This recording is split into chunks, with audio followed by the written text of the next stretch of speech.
Welcome to 3 Count Commentaries. Today we're going to be talking about Smackdown for July the 8th, 2022. A very bad show, as usual. Now, let's talk about this. First, we talked about Vince McMahon already. We did a video on that. It was supposed to come out today. Didn't happen. I ended up getting impatient. Put it out the day before. Feel free to go check that out. I will be creating a Vince McMahon playlist, which we'll be doing to talk about all things Vince McMahon. Not only these allegations, but also crazy stories that we come across as we go through this journey together of wrestling. There's always Vince McMahon stories. So we're going to make a Vince McMahon playlist. That way we can keep track of all of the crazy stuff Vince McMahon has done and said that I come across on this here interweb. Okay, but the newest story is that Netflix is canceling the documentary series that they had planned on Vince McMahon, which in reality is only punishing themselves. Netflix is a money loser, and they probably could have made a grip off of this documentary. But this is kind of woke capitalism, you know? Instead of saying, hey, this has to be a part of the documentary, you know, or which I guess it depends on who had the power in the situation, because if it's mutually agreed upon that they weren't going to discuss it, they could have done the docuseries without discussing it.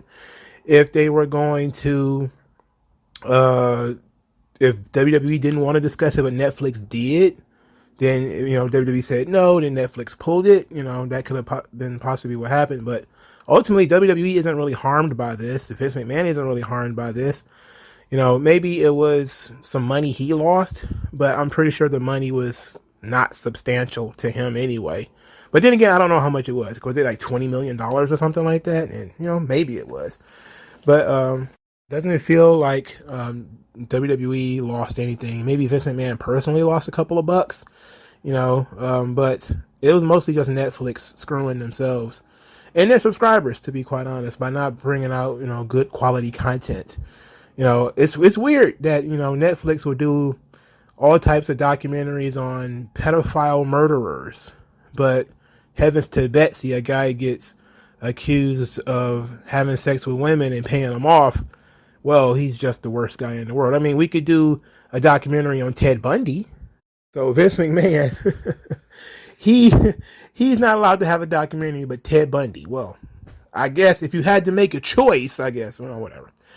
But, you know, it's Netflix mostly harming themselves. You know, Vince got screwed out of some money, but, and not likely that you'll probably see a couple of his personal business things get affected by this. I kind of talked about this in the video, that you will start seeing some blowback. You didn't see like major blowback yet, but this is just sort of the first thing among other things. There'll probably be some more Vince McMahon related documentaries or Vince McMahon related projects that will probably get pulled until this whole thing is smoothed over. But, you know, that's pretty much it. That was pretty much the news as far as, you know, because Vince has dominated the media in terms of WWE. There isn't really much to talk about.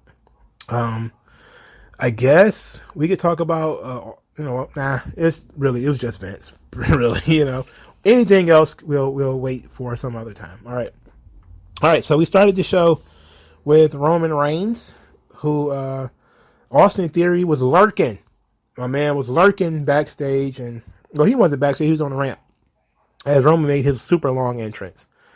Roman cut his promo about, you know, as long as God wakes him up, he's feeling good, he can do anything. He hit the gym, and he did his entire God mode routine.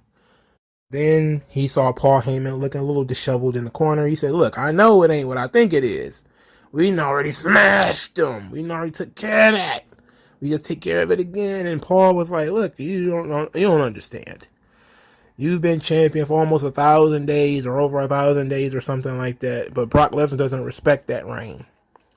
That Brock Lesnar has one last match and he's most dangered. Russ, when he's been cornered. Who was 24 years old and never supposed to beat The Rock? Brock Lesnar. Who was the guy who was never supposed to beat the streak? Brock Lesnar. And that if Roman Reigns is going to defeat Brock Lesnar, he has to be the most savage. He's got to be the most violent Roman Reigns ever. And then Theory's music interrupted.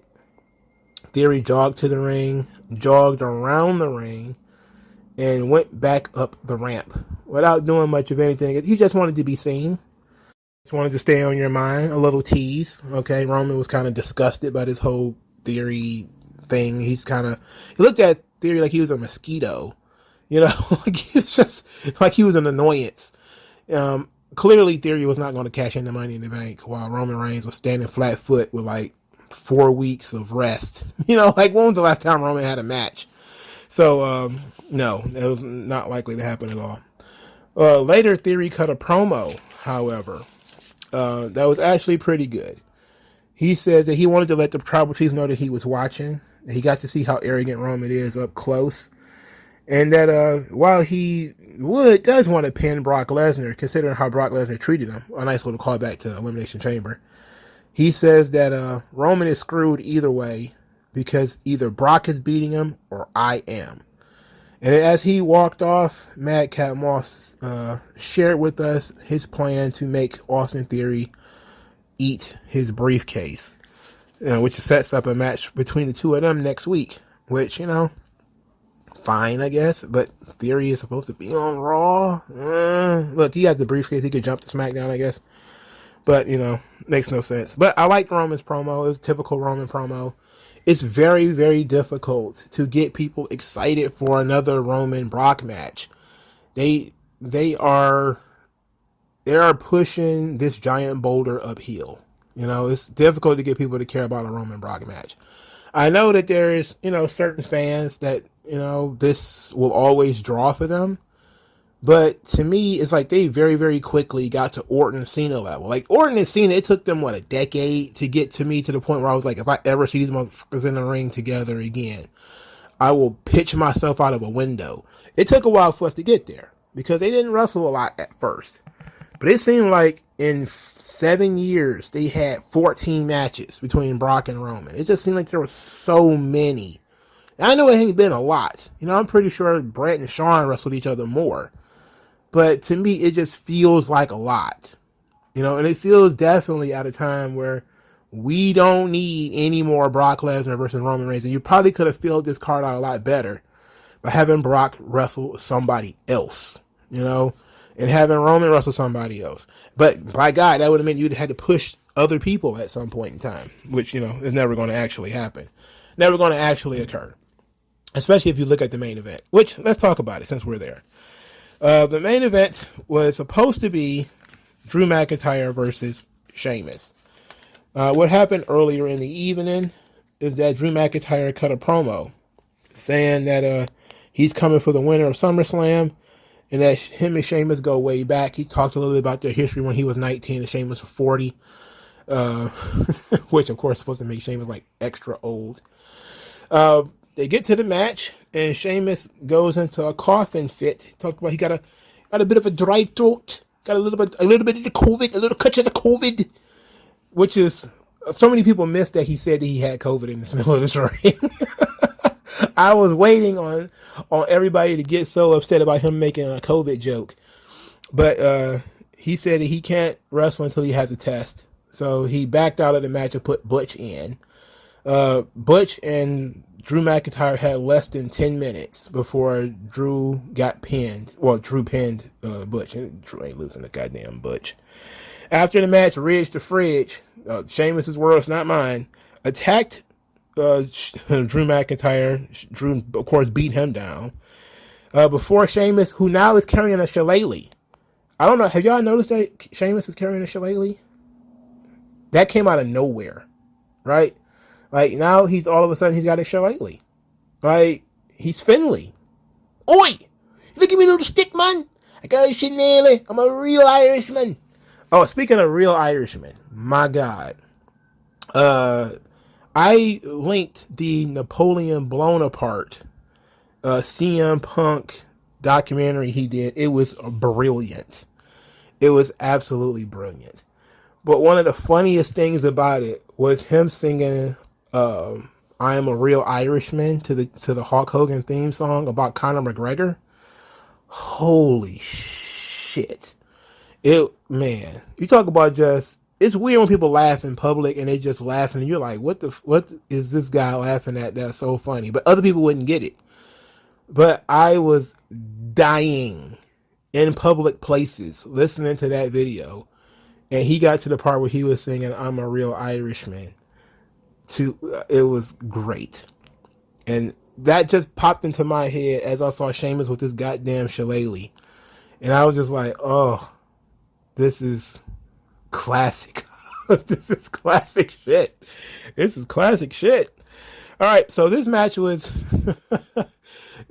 advertised and did not occur, which is dumb. All right, so this match was advertised, it didn't happen.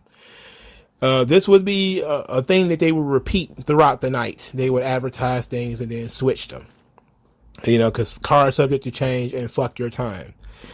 Anyway, when Sheamus tried to get into the ring with the shillelagh, which they very subtly put in his hand, almost out of nowhere, Drew McIntyre, of course, pulled his sword, cut the top rope, and for some reason, when you cut the top rope, fire shoots out of the ring posts. I didn't know that was the case. Why didn't the fire shoot out of the ring post when Bob Owens broke his neck over in wherever he broke his neck at, when the top rope busted? Why the fire didn't shoot out then? How come Kane never had to cut the top rope to have a fire shoot out? Why does Drew McIntyre have fire powers? What's happening? Explain this to me. Was it supposed to be like, hey, we know you guys are going to shit on this. Please clap. Was it their please clap moment? Like, please cheer for Drew. Like, yeah, we wasted your time. We talked about him and Sheamus, and then it didn't happen. Please clap. I mean, he Drew McIntyre wrestled. It was like the match was like 42 seconds. I mean, I get it. Cold matches don't draw. I get it. But you still have to have wrestling on the wrestling show. I mean, that's just an L you got to take. You can't advertise a wrestling show and then don't have no fucking wrestling on the wrestling show. You just can't do it. So, Drew McIntyre and Sheamus, they're going to kick the can down the road. So, they still haven't figured out who the number one contender at Clash at the Castle will be. Apparently, they're going to do this after Sheamus has his false COVID test. So, I'm guessing he's going to have to fight Ridge the Fridge next week. And they're going to continue to build this thing up. Because I was wondering, as they were doing this, that thing is for September.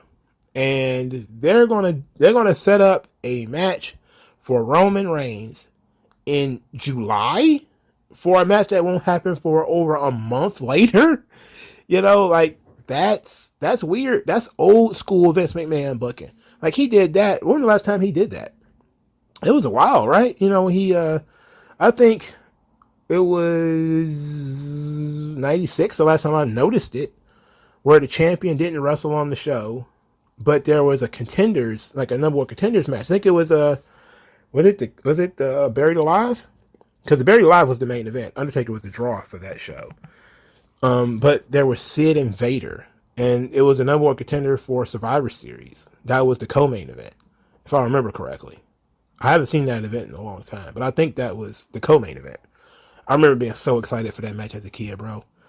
Watching wrestling when you were a kid there's nothing better than that. I was super amped for Sid versus Vader. I was like, hell yeah. Hell yeah. I was 12. I was so excited. Anyway, I'm not very excited for Drew McIntyre versus Sheamus because we've seen these guys wrestle 1,000 times. I'm guessing they should put a little spin on it. Maybe they'll do Drew and Sheamus at SummerSlam, and the winner of that match will get the match at Clash of the... Which it seems like that's what the direction they're going to go in. Because SummerSlam is 3 weeks away. They've already burned 1 week with this Butch shit. They'll probably burn next week with Ridge. And then the week after that, they could just say it'll happen at SummerSlam, and then you have SummerSlam the next week.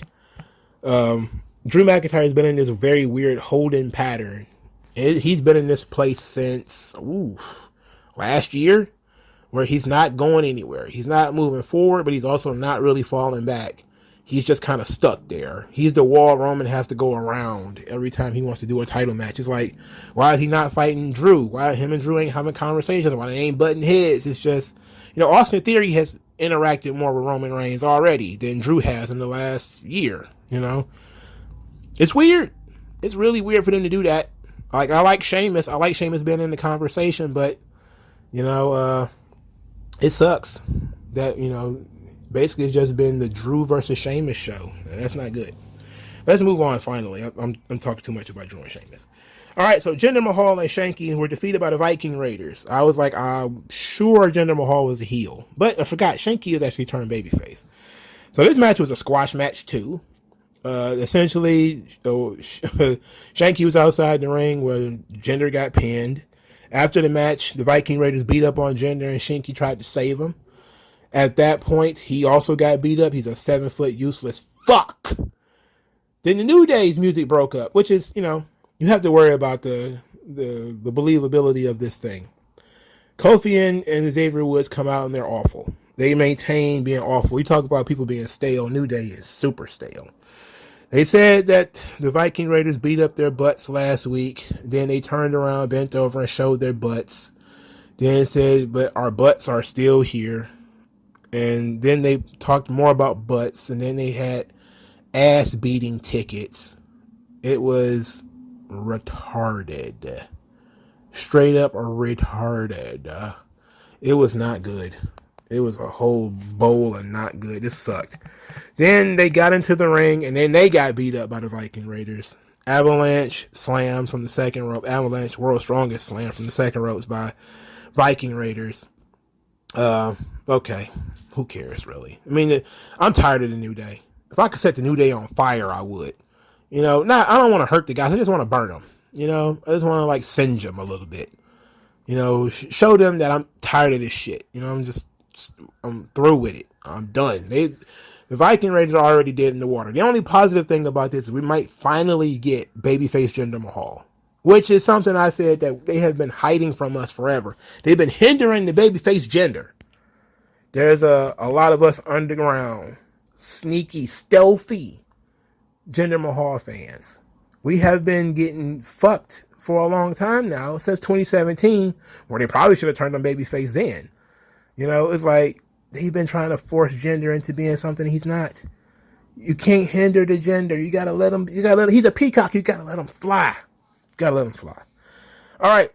So then we got something that was actually fun. It was announced or advertised that Gunther would engage in an open challenge for the Intercontinental Championship. That was what was advertised. We got Baron Corbin on commentary. He's taking Pat McAfee's spot. Of course, everybody knows by now that Pat McAfee and Baron Corbin were roommates at one point. Baron Corbin was on the practice squad for the Indianapolis Colts, I believe. He wasn't there long. Pat McAfee had been drafted by the Colts, and this was in 2009, so they were roommates. So they actually know each other. So this ought to be a really fun thing for Pat McAfee. He gets to work with his friend. That's awesome. A former teammate and football player. That's pretty cool. So Corbin is on commentary, and Gunther and Kaiser are going to stand in the ring and do the open challenge. Kaiser got the microphone and said that no competitor is worthy of sharing a ring with Gunther. Then said that the fans are not worthy of watching Gunther, but it is customary for champions, Intercontinental champions in the past, to have open challenges. That's more of a United States Championship thing, but, whatever. And Gunther took the microphone and said that any champion who faces someone he doesn't know is a fool. And that someone has to prove themselves worthy of wrestling him. I like that. I like that angle for his character. He's not giving away no free nothing. No free nothing. He's not giving away nothing for free. This led Shinsuke Nakamura to come out, and I was like, ooh, okay. I like it. Baron Corbin starts to absolutely mock Pat McAfee, which includes Pat McAfee's love of Shinsuke Nakamura. So he's outside the ring, gigging to Nakamura, air guitar, and laying all over the table, everything. He's just really going ham. Nakamura gets in the ring. Gunther refuses his challenge. He says he has to prove himself. He ain't proved himself. Nakamura says, okay, well, since Gunther won't accept me, how about Kaiser? I challenge you to a match right now. Kaiser accepted the challenge. Now, this, if they could have given it a little bit more time, could have been such a much better match. But Kaiser was essentially beaten in like 3 minutes. I guess it was a good way to get Nakamura over. Good way to prove that Nakamura is a worthy challenger. Okay, I like the Nakamura Gunther match. That's phenomenal, especially if we get it at SummerSlam. Ooh, man, I still like Shinsuke Nakamura. I'm still a fan. I know that he's had a rough road in WWE, but I'm still a fan. I'm still there, man. I'm holding on strong. Not that he's going to be world champion or anything, but I think he's having a good run. I think him and AJ Styles, even though they're not perennial main event guys that main event every week, they're regularly used guys. I didn't like his last run as Intercontinental Champion because I think they put Nakamura in the closet. But I think Nakamura, made a really solid name for himself in the United States. And Gunther is well on his way. So after Nakamura beats Kaiser, Gunther is absolutely furious with Kaiser. He begins berating him in German. And this went on seemingly forever as him just yelling at Kaiser. Then he tells him to get up. And as soon as Kaiser gets up, Gunther chops him. And I was like, ooh. Kaiser kind of kneeled and, sold the chop. And Gunther told him to get up. And he chopped him again. I think this time he kind of knocked him down. And he continued, get up. And Kaiser got up again. And the third chop put him on his back. And Gunther just berated him. And I was like, this is awesome. This is excellent. All right, now, we have added the layers to the Gunther character over the last couple of weeks, First, they added the anti-American stuff, Then they added the, he's not doing open challenges. He's not giving away free opportunities. Now you're adding that his relationship to Kaiser is that he is this really tough, no nonsense, militaristic guy, almost fascistic, one could say. I always thought that Gunther looked more like a fascist than a Nazi anyway.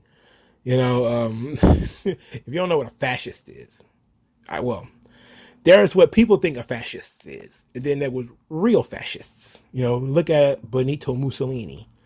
Gunther is German, sure. Well, he's Austrian. So he's closer to German than Italian. But that jawline, that, facial structure, everything about that comes across as being real fascistic.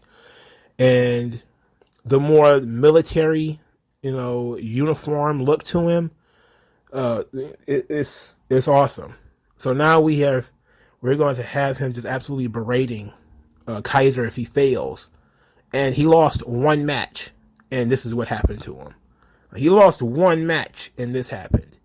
And I like that they did this because he lost one match. Because sometimes you'll have guys who's 100 fucking matches, and then somebody will finally get tired of him losing. It was like, no. He lost one match. We can't even tolerate you losing one. And so now we got a lot of the stuff that I'm into. I'm into Nakamura and Gunther.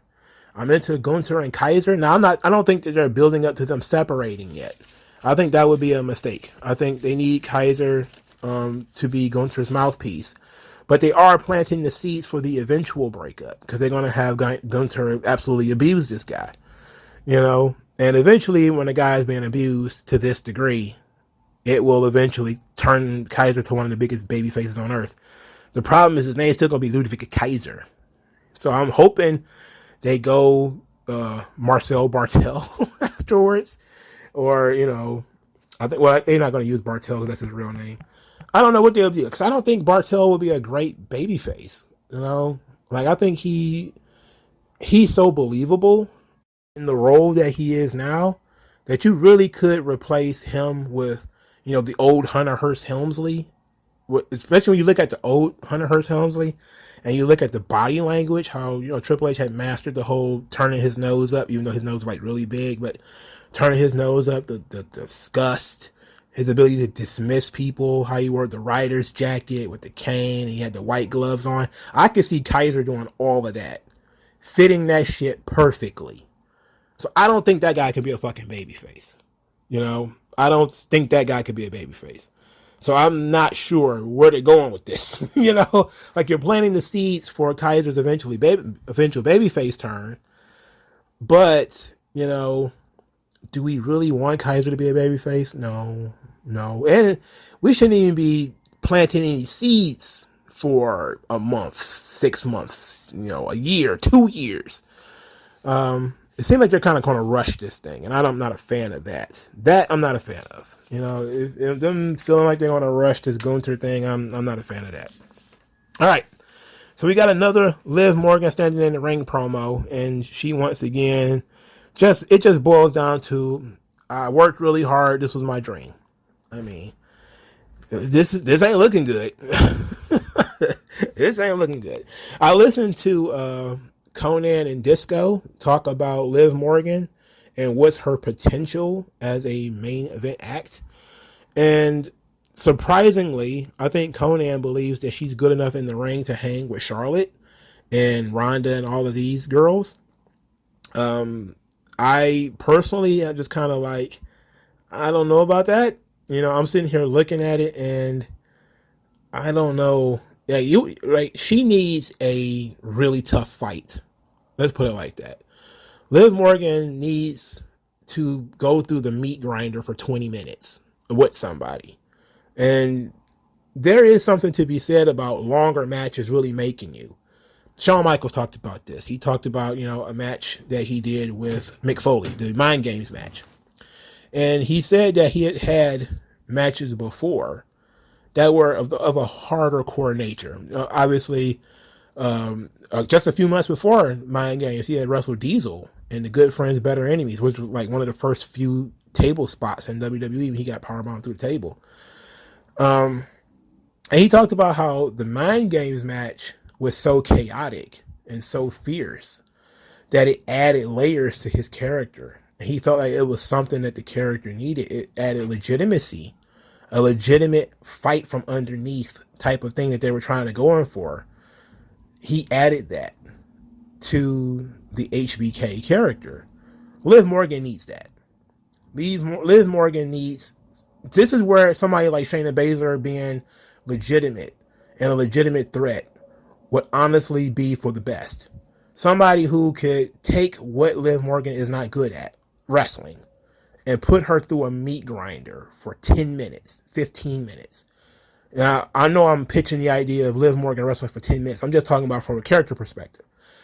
The idea of just like stretching her and really testing her to take her to another level. Because right now, I don't see it. Right now, I don't see Liv Morgan being on the level of Bianca Belair or Sasha Banks or Bayley or no. I know she's just getting started in this position. And she did tell a really good story with Becky Lynch. But a lot of that was Becky Lynch's doing. Now she's on SmackDown. She's on her own.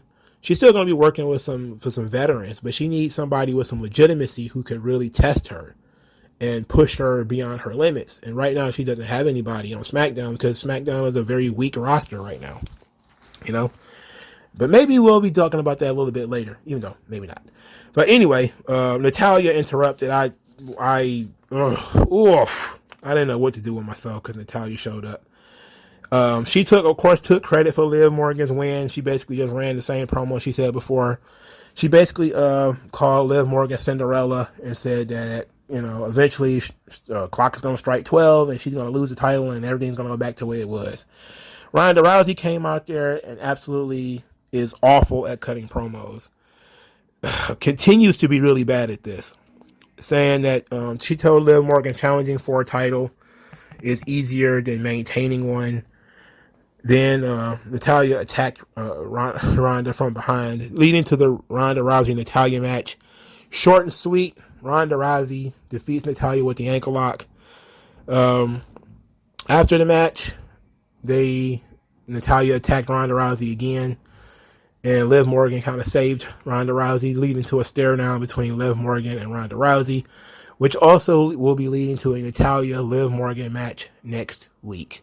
So it seems like we might be going triple threat here in order to sort of cover up Liv's inexperience.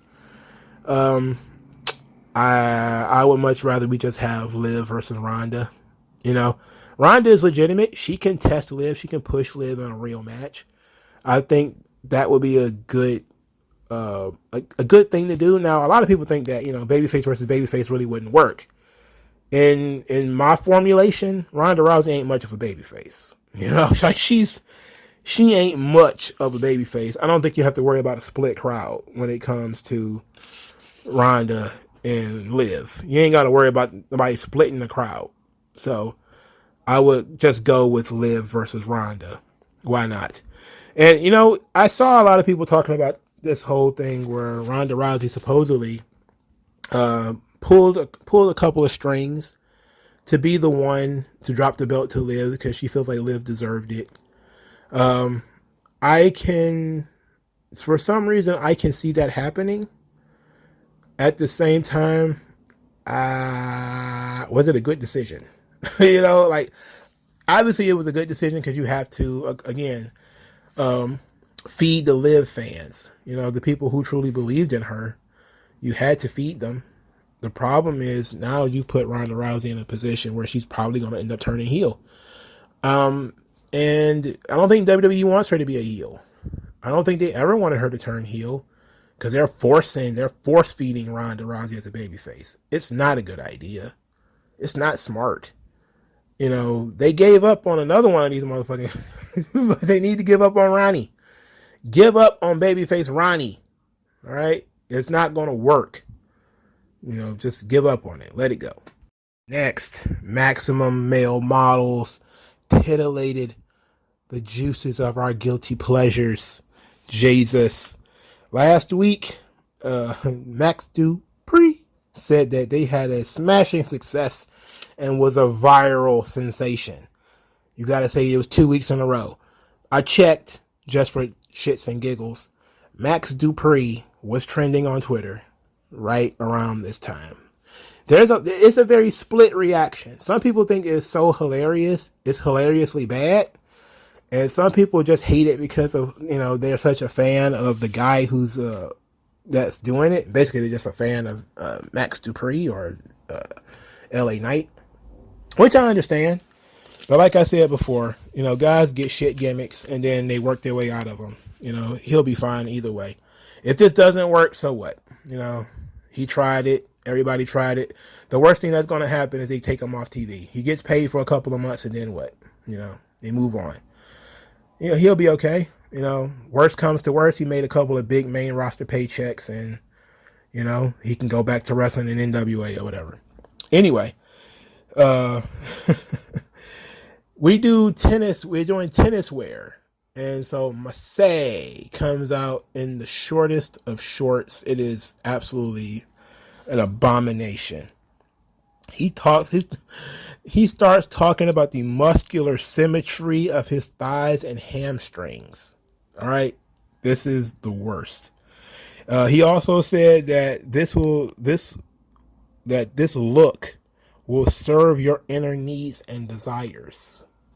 I was like, oh my God. I think it's hilarious. I'm not even going to front. I'm not going to lie to you guys, man. Maximum Male Models is so stupid, it works. It's stupid and everybody knows it's stupid. Like I said, I think I said this last week. It's so stupid that it's going to fuck around and get over at how stupid it is. And some people enjoy the stupidity of it. I love the absurdity of the Maximum Male Models. I don't like any of the people involved outside of Max Dupree. So you can't get me to buy into them as serious wrestlers.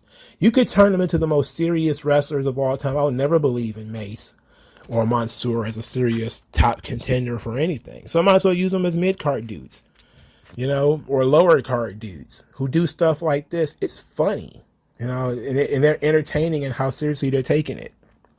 So Mansoor oozes appeal, evinces the essence of game, set, match. And you have to see how Mansoor's hair has that little flourish on the side and how he's wearing eyeliner under the sunglasses. Fucking hilarious, bro. Fucking hilarious, bro. It's great. It's great. He's wearing a vest.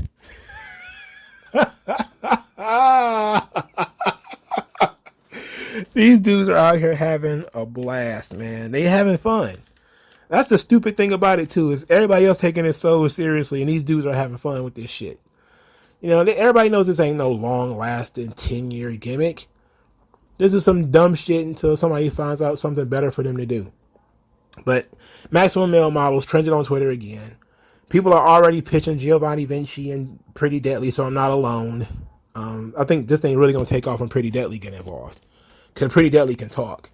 And as soon as they start talking about being snacks and doing Yes Boy and all that kind of shit, this thing going to go to the next level.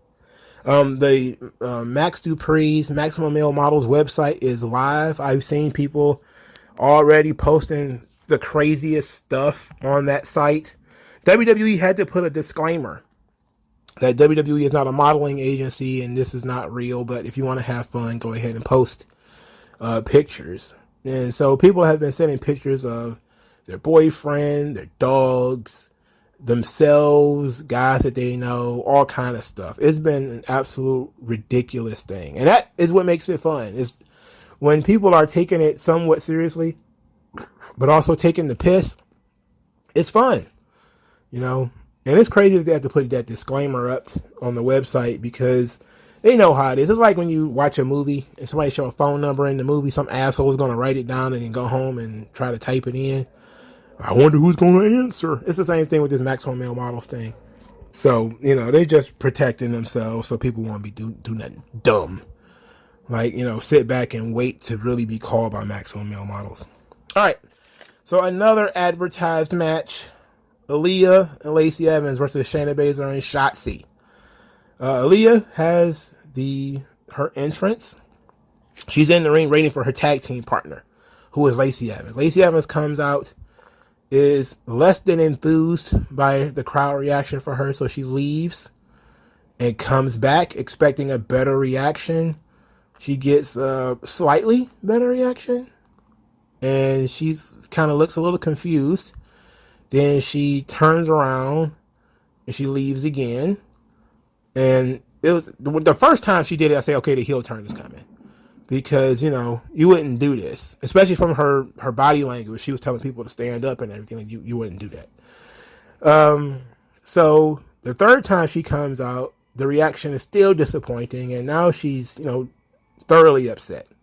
She goes and gets the microphone and says that she poured her heart and soul out to these people to help them. And that a woman, they fear a woman like her because she shows them how weak they are. And that a woman like Lacey Evans deserves a standing ovation, which means all of you need to be standing up on your feet. And she looked around and nobody's standing up. At this point, so she said that, are you weighed down by pulled pork and brisket? I was like, yes, if this is what we're going to do, I was all in when she started talking about pulled pork and brisket. At this point, the people are booing. Boo. You suck. You suck. You suck. I'm talking like it's unanimous at this point. Not a middling response either. I'm talking complete and total. We never liked you anyway. Heat. Lacey is like, we don't like you anyway.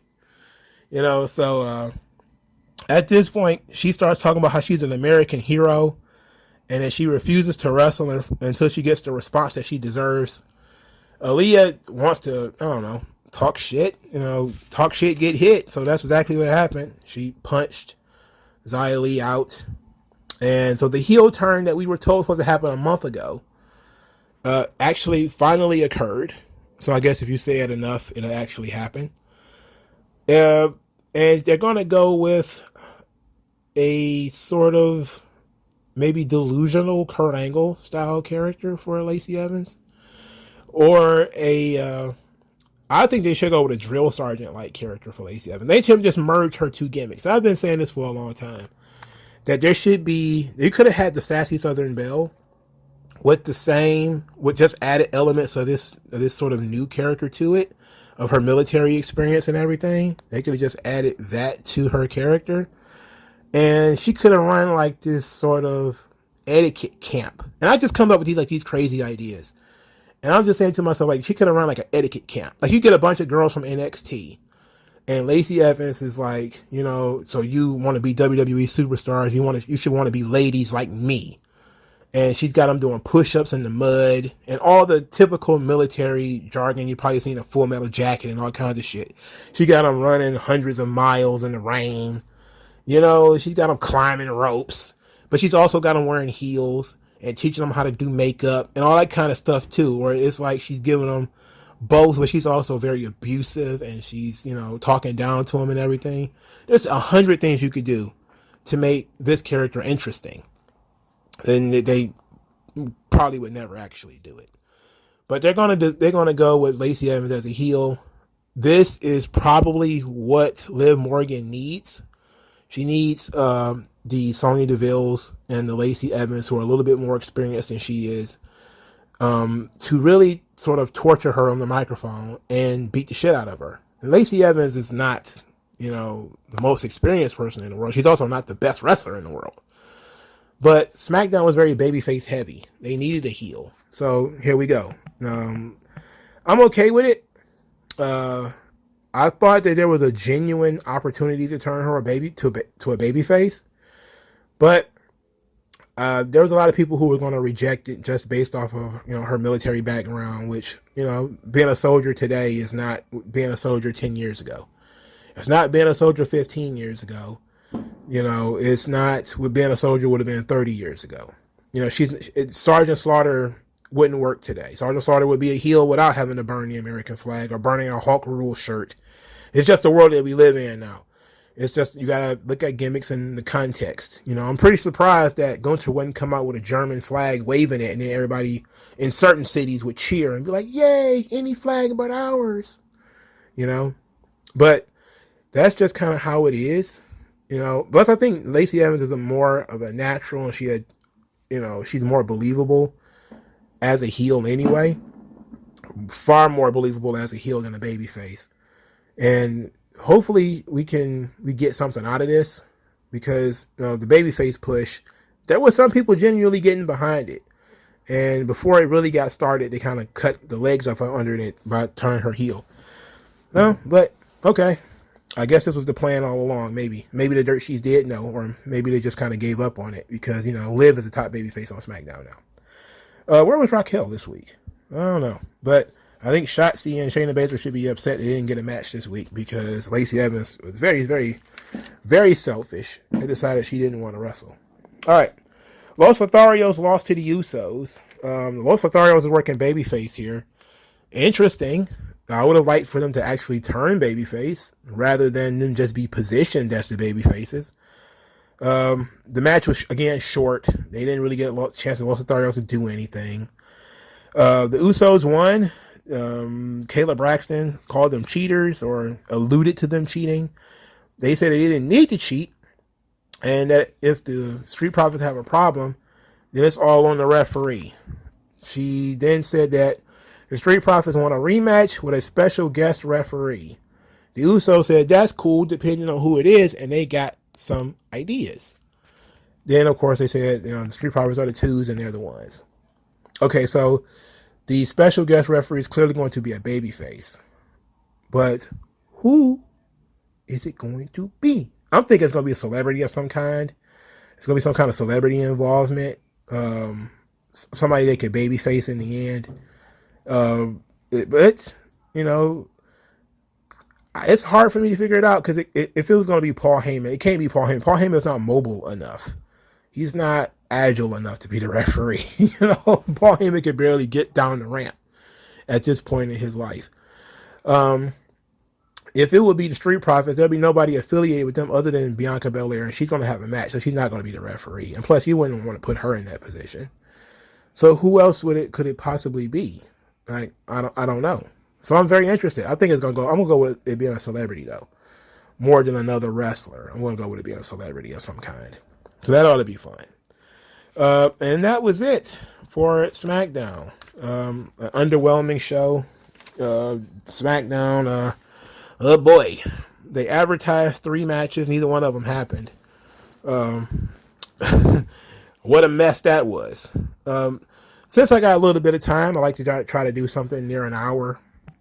I guess I can spend some time talking about Paige. So WWE and Paige had this really sweet, amicable split the other day. So July 7th, Paige's contract with WWE ended. She put out a Players Tribune article, spoke beautifully about WWE, and how about, despite all of her struggles, popping for drugs and going through all her public embarrassments, the company never gave up on her. And, WWE in return did a Paige playlist for YouTube. They did a render. They put up a thank you page. They actually, did all of this stuff. The wrestlers did I think Becky Lynch and a couple of other people did a thank you page tweet and all kinds of stuff. It was really nice. It was really sweet. It made me think, like, why the fuck are y'all letting her go? It was almost like when John Moxley left, like when Dean Ambrose left. It was like, y'all are being so nice. Like, why are y'all being so damn nice to this girl now that she's leaving? Like, you wouldn't even talk about Paige when she was under contract. Yeah, like she didn't exist. Now all of a sudden, it's like, thank you, Paige. You are one of the innovators of our divisions and yada yada. And Paige is like, oh, I love you guys too. You guys always stood so by me. I'm like, what is going on here? Just get a girl a new contract then. If that's going to be the case, just give her a new contract. Like, it's very weird. It's always weird when WWE are being nice to people. Like, the company has such a reputation for being a bucket full of assholes that when they do anything nice, you think that there's some kind of something underneath it all, And it's very weird. But I think that it was just a thing where Paige has been under contract for so long. And she basically grew up in the company. And it was no negativity about her leaving. It was weird that she was leaving, though. And you know what? Even though her contract expired, I wouldn't put it past them to maybe offer her something later on. But I think it'll probably be, they want to see if she can still wrestle first. And maybe the amicable nature of the split is WWE saying, if you go somewhere and prove you can still wrestle, the door is open for you to come back. They didn't want to put her in the same position as Bryan Danielson. And, they kind of did the same thing with Nikki Bella. Nikki Bella wanted to wrestle again. They kind of was like, but the guys, Edge, Bryan Danielson, they'll give them that chance. But the girls, they're a little bit more, a little bit more protective. So maybe they're saying to Paige, you go out there, work Impact or AEW or whatever. And if you survive a year, 6 months, or that whatever the length of that contract will be, then we will bring you in. But don't be surprised if you see Paige pop up on AEW TV within the next couple of weeks. It's definitely going to happen, And I don't see why I wouldn't. And I can just tell you that the first thing they're probably going to do is put her in the ring with Britt Baker. That's my guess. If you see it, you heard it here first. They're going to put Britt Baker in the ring with Paige almost immediately. And Britt Baker's going to give her the old humiliation ritual, where she's probably going to talk about Paige's sex tape, or Paige doing drugs, or Paige and Alberto Del Rio, or Paige being released, even though she wasn't released, her contract ran out. Whatever the case may be. As AEW does a thing where they humiliate people before they actually push them. WWE does it too, but AEW just has this crazy humiliation ritual where they do this kind of stuff. I think going to AEW will be a mistake. They're not the most professional when it comes to injuries and stuff like that. I think she could probably fit better in Impact, where the women's division is a little bit more veteran based. You got Taya there, you got Rosemary there. You don't hear Deonna Purrazzo is there, Mickie James regularly is there. So if I was Paige, I would go to Impact. If you're just trying to prove you can still wrestle, I would go to Impact. If you're looking for the big money, which she got to be at this point, go to AEW and risk Nyla Rose putting a knee through your neck or something like that, which is almost guaranteed because for some reason Nyla Rose is always on our TV too. But I just thought that it was interesting, and since I had some extra time to talk about Paige and WWE's amicable split, especially because Smackdown sucked. SmackDown was not good. I like the Gunther and Kaiser stuff. I'm really enjoying the idea of Gunther and Nakamura. That's really exciting. But it's hard to get excited about anything else on this show. Very hard. But let me know what you guys think. Like, share, subscribe. And I'll talk to you guys later. Peace out. MongoSlade. Best house I ever drew, Daddy.